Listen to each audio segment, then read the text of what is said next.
Hey guys, it's Josiah here, back again with another video. Now in this video we're going to go through what to do if you have a small niche. Now before going into it, my name is Josiah, other people call me Jozy for short. I've helped and scaled my own marketing agency to make 6 and 7 figures, and I'm helping other agency owners do the same by helping them implement outbound and inbound systems so they can break free from relying on referrals and just actually start scaling their business to multi 6 and 7 figures. Now I work with over 200 plus agencies in over 50 plus different niches, both in the American and the European market. Help clients like Greg scale from 0 to 30K in 30 days. Help clients like Lenar scale with 20K per month within 4 months, right? Last 30 days, we booked over 340 calls. Last week, we actually done 123 calls just in 1 week. So everything I'm showing now is like proven system that works today to book appointments, all right? So without further ado, let's get into the video. So first thing I want to know is how to know if you have a small niche. Now, I consider a small niche if you have fewer than 30,000 contacts on your main platform, for example, Apollo, right? That match your target job title and target employee size, okay? These niches can still work, but they will be harder to scale because there's limited volume into it, right? So let's say, a big niche, like let's say non-profits, that's such a huge niche. Like there's millions of non-profit agencies or non-profit companies out there, and like LinkedIn, Apollo, you're never gonna run out of leads there, right? But there's smaller niches like, I don't know, like political parties or something where there's like 1,000 of them, right? So after you do that, you're like, there's nothing left, okay?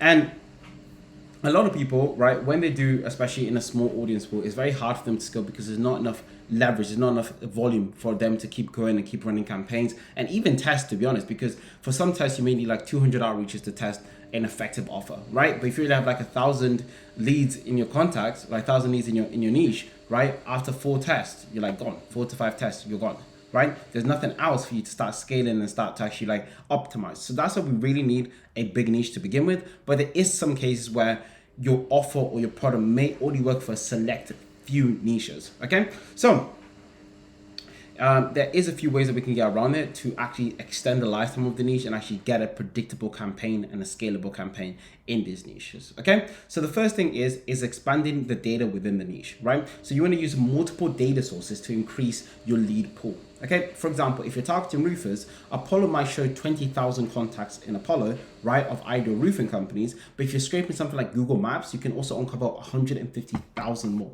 right? So sometimes you may have to look elsewhere. Maybe may not be in Apollo, but maybe on Google Maps or maybe in D7 Lead Finder. Wherever you want, like you need to look at that and to say, okay, are there enough, let's say, leads in this lead source? And then can I use alternative lead sources to make up for that lack of data, lack of contacts, okay? So, highly suggest exploring lead sourcing tools. You can use Clay, Google Maps, Yellow Pages, Crunchbases, a lot of them to actually find other ones. Okay. Now, once you have used and expanded the data within the niche, then what I would suggest is going through a multi-channel approach. This when you have a contact list, because your contact list is limited, we want to maximize the touch points within one single contact. Okay, so for example, let's say I'm targeting political party or small association, right?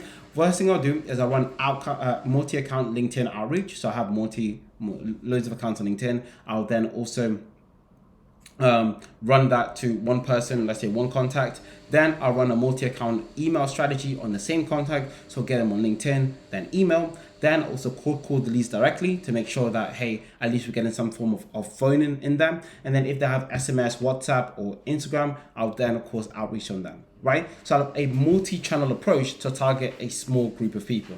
Now, this is going to be able to squeeze out as much appointments as possible from that niche and then really just start scaling it from there. Because for example, let's say you have someone that's using just loves LinkedIn, that's always on LinkedIn, always posting their whole life on LinkedIn. You may get them on LinkedIn, but they hardly check their emails, right? And you have another person that is always on their emails, have the notifications on for their emails, have everything on for their emails, is always on their emails, then you're gonna get that person. So different people respond differently to different platforms. Like for example, me, like I do well with email. Like if you email me, I'm definitely gonna see it. And also if you LinkedIn me, I'm probably not gonna see it, but if email, yes, I will see it, okay?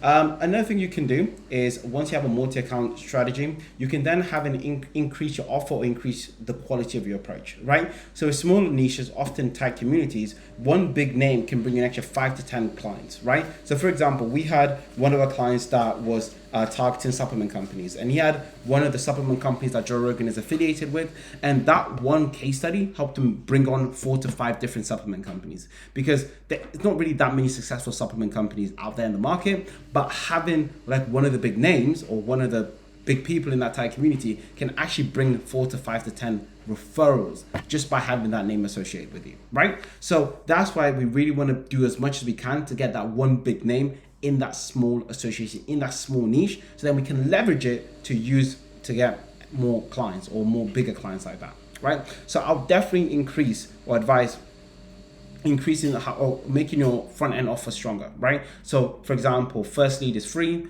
guaranteed ROI, done for you setup, right? Or additionally, what you can do is actually start hosting interview or podcast style approaches to actually start building some credibility in the space, right? So if people, let's say that small niche reaches out to you, let's use the political party, right? That reaches out to you, and then you have Donald Trump in one of your podcasts, they're going to be like, oh my God, this guy is of value. This guy is of a standard. People have already pre-approved them. So then when you go outreach them, they're more likely to give you the time of day. They're more likely to jump on a call and to hear what you have to say. Okay. So that's what I do again, just to make sure if you have a small niche, I'll definitely do that. Another thing as well is actually following up more times. Because you do have a small niche, then you need more follow-ups to really maximize each and every single reply that you're getting, right? So instead of sending like usually one first initial offer, then one follow-up and then ending it there, what I suggest is actually having 3 different follow-ups. So having 4 email sequences together, the initial email, then 3 follow-up emails on top of that, right?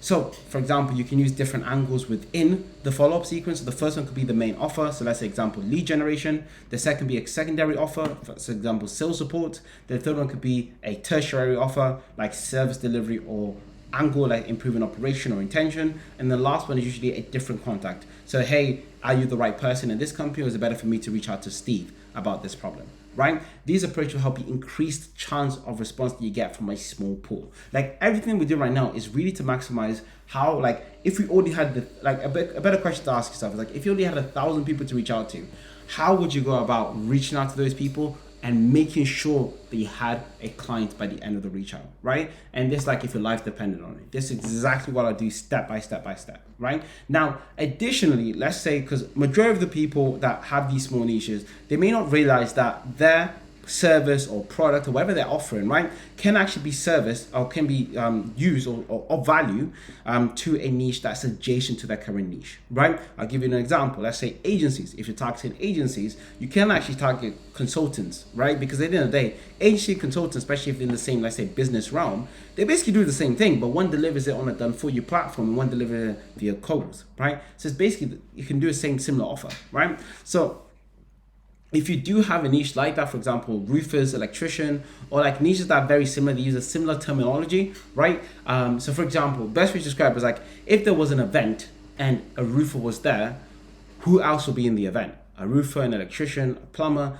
Like let's say in a pub in the UK, a pub is a big thing. You'll have roofers, electrician, and plumbers in the same pub, right?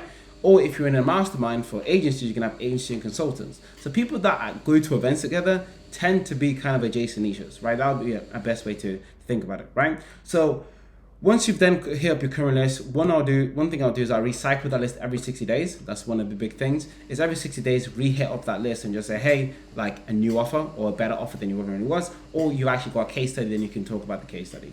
Then you want to look for adjacent verticals. So if roofers branch out to an electrician, handyman, carpenters, to actually start building up there, so you can actually start increasing the density, the volume of that niche, right? And that's essentially how to go about basically scaling a small niche, right? So now if you want to know how we can help you, let's say you have a small niche, you want to scale it up, there is a link below for us to have a chat, just a no pressure call. But outside of that, that's all it for this video, and I'll catch you in the next one. Bye.